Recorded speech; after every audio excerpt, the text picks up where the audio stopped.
And we begin in Washington, where after many weeks of heated controversy, it appears Brett Kavanaugh is about to become the next U.S. Supreme Court Justice.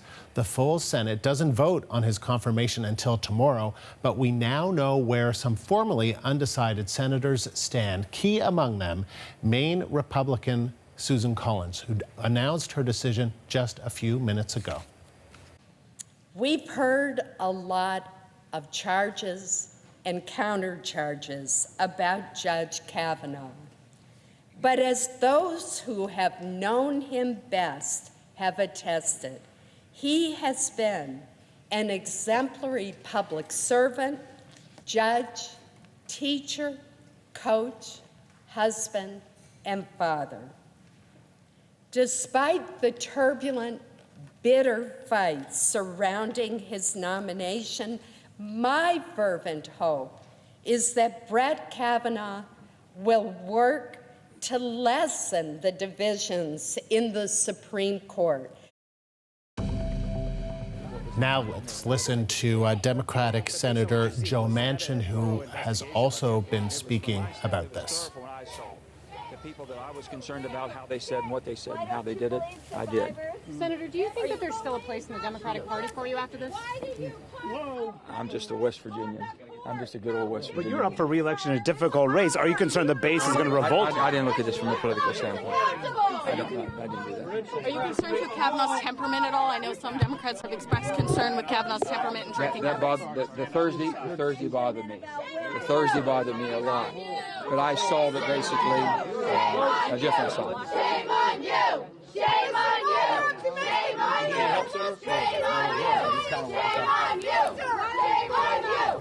Stop, everybody right here! Stop right now! Are you going to let our democracy die? Are you going to let our democracy die? What is wrong with you? Joe Manchin! Are you going to let our democracy die? White power!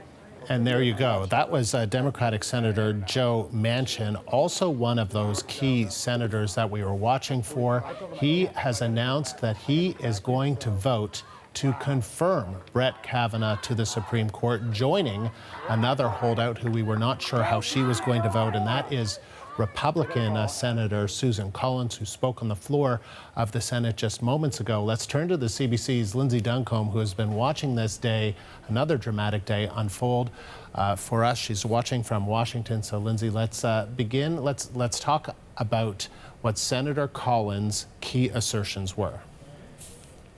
Well, Senator Collins spoke about the allegations specifically, and she said that she believed Dr. Blasey Ford, that she had some kind of experience, but she talked a lot about fairness, and that she said the evidence that was brought forward, specifically as she saw it from the FBI report, the inability of Ford to provide corroboration, meant that it was not fair to have those allegations derail the nomination of Brett Kavanaugh to the highest court in the land. At the same time, she also said that she believes that the best thing that could come out of this circus would be the conversation that has been sparked by that testimony and how many women are speaking out about their experiences and their assaults. Collins was very clear to say that the Me Too movement is necessary and should happen. She certainly has, with her decision to confirm Kavanaugh, though, disappointed, if not enraged, many people inside that movement. The other thing that Collins did here is really defended a lot of the other judicial opinions of Justice, or perhaps soon to be Justice, Judge Kavanaugh, as it pertains to issues such as access to abortion. Susan Collins is pro-choice, and that is why before there even was a hint of sexual misconduct allegations, a lot of eyes were focused on Collins as a key vote. And one of the things she said here is that she does believe, based on reviewing the previous decisions that Kavanaugh had, as well as the conversations that she had with him, that he believes that Roe versus Wade, which is the ruling which upheld or established access to abortion in this country, is something that Judge Kavanaugh views as established precedent. That won't be enough for critics, but she also addressed those critics, saying that she believes that the judge is more of a centrist than his critics have painted him out to be. And she really went out against this whole process, saying that it has been a circus. She blamed Democrats for exploiting the story, essentially, of Christine Blasey Ford. It was a long speech. It was a well thought out speech. You got the sense that all along, Collins was leaning towards this, and this was the moment when she decided to share it. It was interesting, Lindsay, just moments after Senator Collins said that she was going to vote yes, we heard from a Democrat, and that was the ruckus that we saw just before we came on the air together, and that was Democrat Joe Manchin saying that he is a yes and saying that Brett Kavanaugh is a qualified jurist, and then you saw some protesters, some demonstrators there saying shame on you. Clearly very upset that a Democrat would vote, would break with his party largely and vote for this justice. But not just any Democrat. This is a Democrat that is up for re-election in just 5 weeks in West Virginia. Joe Manchin has long been a Democrat who appeals to the same kind of voters that like Donald Trump. And in order to keep his job, this is confirming this justice, or participating in confirming this justice, is likely something that many thought Manchin had to do, especially if he was in a position where it appears as though he is to be a deciding vote. There is a lot of backlash against Joe Manchin from his own party. If he's going to vote this way, do we even need him? Was something that someone just tweeted. So certainly, I think that he is making potentially or a factor in his decision is largely seen to be his ability to get reelected in West Virginia, and he's been part of this discussion with the undecided senators. So I don't know if we've been entirely clear on the point that as it looks like right now, if everyone in the Senate votes the way that they say they're going to, and we can't make any assumptions that there won't be some kind of dramatic last-minute change, but if that is the case, the Republicans have the votes to confirm Brett Kavanaugh to the Supreme Court, and that would likely happen sometime tomorrow. There still is the issue of getting one of the senators whose daughter is getting married tomorrow in Montana. He's borrowed a plane from a rich buddy to get him to the Senate should he need to cast that ballot, and he likely will, as we do know there is one Republican dissenting vote, which is Lisa Murkowski. So we're seeing more heated protests today by Kavanaugh opponents. What are the potential political implications, do you think, Lindsay, for these senators? Well, it depends where they are running. I mean, I think that the political implications have been shifting and changing. Confirming Kavanaugh will be seen as something that is an achievement for the Republicans. This whole process has riled up their base. The polling this week showed that the enthusiasm gap, but while Democrats were eager to get out and vote, Republicans not so much, not least of which because they thought that all of the stuff saying that Democrats were coming out in a blue wave was fake news. Because of this fight, Republicans are more motivated. Now, will that still be the case 5 weeks from now when so many things can change and the story can change? That is one of the factors. I mean, certainly, I think for both sides, it is motivating to have had this fight, perhaps less motivating than if it was still an open question who would be on the nomination process. But this has stirred people. It's also stirred women who were already motivated to run and to vote. So I think that's some of the political considerations that's happening. The other thing that has been really interesting to observe and a little bit scary to observe, Andrew, is in every one of those shots that we have, you saw Joe Manchin going away from the protesters and the reporters. The other thing you see in all of those shots all the time are police officers. Mm-hmm. And I have not seen, as many police officers around Capitol Hill, and that's pretty consistent with what other reporters who are there on an everyday basis sort of say, is that these senators are walking from meeting to meeting, from their car to their house, with bodyguards, security. There have been death threats against senators, and this whole emotional conversation is happening with a layer of potential danger, which isn't normal. Like, normally, unless you're top dog, you don't have a bodyguard with you. But that, you saw those police around Joe Manchin, and I think that Washington was a rhetorically heated, partisan, tribal place 2 weeks ago, but that has increased significantly because of this process. Lindsay, thank you. That is the CBC's Lindsay Duncombe live in Washington.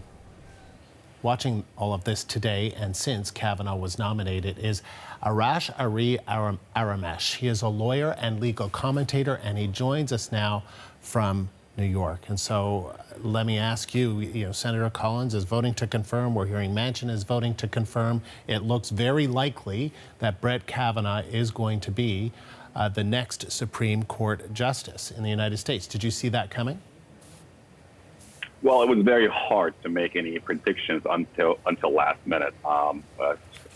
Senator Murkowski of Alaska, who is a much more conservative senator than Susan Collins of Maine is, announced she would not vote for Judge Kavanaugh to become the next Associate Justice of the U.S. Supreme Court. So it was not clear now that the vote is down to Joe Manchin, a very conservative Blue Dog Democrat, nonetheless, from West Virginia, and Susan Collins, a Northeast moderate Republican, and a woman. How would they come down to vote? But again, it seemed from the very get-go when she started her speech on the Senate floor that she's going to vote for Judge Kavanaugh. And again, this is going to be a razor thin. I believe it's the smallest margin that we've ever had a Associate Justice of the Supreme Court confirmed to the high bench, 51-49. And again, it's been a tough battle. It's been a nasty fight. And there's a lot of change now, not on the process itself, but this will have some implication to the court itself and on decisions that, especially on a lot of 5-4 minority decisions, that the court is going to issue in the many, many years to come. Now, before the senators made their decisions, we learned that the American Bar Association informed the Senate Judiciary Committee that it was reevaluating Kavanaugh's well-qualified rating following his testimony on sexual assault allegations against him. What do you think the significance of that is? And that was a first. I do not recall that the American Bar Association has ever reevaluated its evaluation of an associate justice nominee for the Supreme Court. So that itself shows that the ABA has serious doubts and serious concerns about Judge Kavanaugh's qualifications. In addition to that, over 2,400 or maybe 3,400 professors from various law schools, most of whom teach constitutional law or admin law, wrote a letter. Many of my professors from my law school wrote an open letter, some of whom are actually not liberals, some of whom are conservatives or moderates, saying that Judge Kavanaugh does not have the temperament or the right personality or perhaps the right background to be an associate justice on the Supreme Court, a lifetime appointment. But let me add a bit of context to this and why this judicial fight has become so nasty. For almost the vast majority, throughout most of American history, you needed 60 votes, 60 out of 100 votes in the Senate to confirm any federal judge, appeals court judge, district court judge, or Supreme Court justice. Same thing for cabinet secretaries. But these sort of oppositions to blocking federal judgeships and also Supreme Court justices became so partisan in 2003 when the Republicans had a majority, a razor-thin majority in the Senate. They flirted with the idea of changing the rules from 60 to 50, but they didn't. In 2013, it was the Democrats under Senator Harry Reid of Nevada that changed the rules. When they had a very thin majority in the Senate, Democrats changed the rules and brought sort of the threshold from 60 to just a simple 51 or 50 majority so they could get their nominees through. And now we see when you get rid of a rule and you change the rules of the play, sometimes you have to pay back and you pay for it down the road. And again, this is one of many consequences of that decision. And very briefly, another reason that we have to be so much partisanship now is, again, because of this simple majority rule now, the president gets to appoint much more partisan candidates for the Supreme Court. Back in the day, most justices who were appointed were, if even on liberal side or the conservative sides, were closer to the middle, so they could attract votes from the other side. We've had many justices who were appointed by a Republican, for instance, who became liberals. John Paul Stevens, appointed by Nixon, became a liberal lion on the Supreme Court. David Souter, appointed by President George Herbert Walker Bush, and the list goes on and on and on. But now, when you only need a simple majority, that means you probably don't need the other party, and you can just push your agenda through, and that's not a very good thing. It's interesting that Senator Collins was going through his record and praising his record. What you're doing, what I understand the American Bar Association is doing, you're not talking about his positions or his philosophy. You are questioning his caliber based on his record? Well, I do have serious doubts about some of his positions, too. Again, he is too partisan for many moderates. He has held a number of political positions, for instance, in previous administration, in the Bush administration. He was the staff secretary. We have seen what has happened. Another example that comes to mind, for instance, Justice Rehnquist, who later on became the Chief Justice of the Supreme Court, and was one of the most conservative sort of voices on the bench. He had a political position in the Department of Justice under Nixon. He was not a federal judge. He was not sort of a legal scholar before that. He was a scholar of the law, but he had a political position in the DOJ. So, but again, even he managed to clear the 60-vote hurdle back in the day when he was appointed in the 70s. I do have some issues with Judge Kavanaugh's ideological positions on a number of issues, but that aside, the main problem today with Judge Kavanaugh is serious questions about his past and serious questions about not sexual harassment. We're talking about sexual assault. And clearly two different things. And secondly, the way he handled it, the threats that he made, the bringing up the name of the Clintons and so on and so forth. And again, he is going to have to hear cases. Well, Senator Collins, Senator Collins says, look, we have to base our decisions on the presumption of innocence, even though it wasn't a trial. She acknowledged that. And she says the allegations for her failed to meet the more than likely than not standard. So what do you say to that? And that is Senator Collins' opinion, and she's entitled to that. I strongly disagree. I think this was not thoroughly investigated. FBI's hands were tied, and we rushed it through. And now I understand why, because the Republicans didn't want to wait till the midterms, and they wanted to get this over with. And they're okay with having this fight because they're going to get a 5-4 majority and a lifetime appointment for a very conservative Supreme Court justice. But again, as I said, Senator Lisa Murkowski from the state of Alaska, which is much more conservative place, and she's a much more conservative senator than Susan Collins of Maine, in the Northeast and very close to you guys geographically. She decided to toe the partisan line, and Lisa Murkowski decided not to do that, and there's a difference. On the other hand, we saw Joe Manchin, for instance, to go and vote with the Republican majority. I don't think it's going to help him politically in West Virginia because, yes, he may save himself from some attacks, but again, at the end of the day, the base is going to be very upset with him in West Virginia. And again, what good is a senator of either party if one of your most important decisions, which is to vote yay or nay for a Supreme Court justice for a lifetime appointment, you decide to vote against the main platforms and the main sort of ideological keys of you and your party. So, yeah, very interesting, Arash. Good to talk to you. Thank you very much. That is lawyer and legal commentator Ari Aramash in New York.